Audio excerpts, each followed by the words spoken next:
Hi friends, இப்போ என்ன பார்க்க போகிறோம் அப்படின்னா, உடம்புக்கு ரொம்ப ஹெல்த்தியான டக்குன்னு செய்யக்கூடிய வீட்டில் இருக்கிறத வச்சு நம்ம டக்குன்னு ஒரு ஹெல்த்தியான நாட்டு சர்க்கரையும் கோதுமை மாவு அப்புறம் ஸ்வீட் பொட்டேட்டோ வச்சு ஒரு ஸ்வீட் பொட்டேட்டோ பேன் கேக் எப்படி பண்ணுறது அப்படின்னு பார்க்கலாம் வாங்க.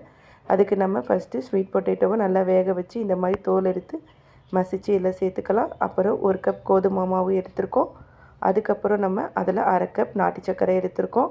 ஏன்னா ஏற்கனவே ஸ்வீட் பொட்டேட்டோ வந்து நல்லா ஸ்வீட்டாக இருக்குன்றனால நம்ம அரை கப் நாட்டு சர்க்கரை போதுமானது. இப்போ அதில் நம்ம உப்பு சேர்த்துக்கலாம்.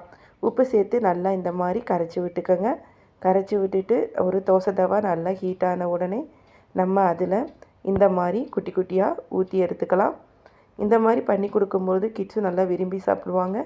சில குழந்தைங்கள்லாம் ஸ்வீட் பொட்டேட்டோ நம்ம வேக வச்சு கொடுத்தோம் அப்படின்னா அந்தளவுக்கு சாப்பிட மாட்டாங்க.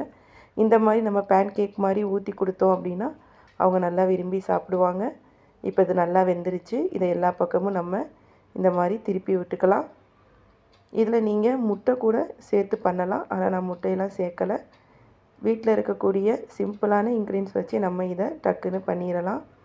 நம்ம நிறைய இன்க்ரீடியன்ஸ்லாம் போட்டோம் அப்படின்னா கிட்ஸுக்கு ஒரு பிடிக்காமல் போயிடும்.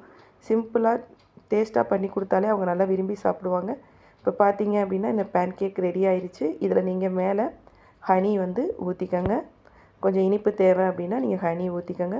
உங்களுக்கு இதே மாதிரி டக்குன்னு சிம்பிளாக பண்ணக்கூடிய ஹெல்த்தி ரெசிபி வேணுன்னா மறக்காமல் என் சேனலை சப்ஸ்கிரைப் பண்ணுங்கள்.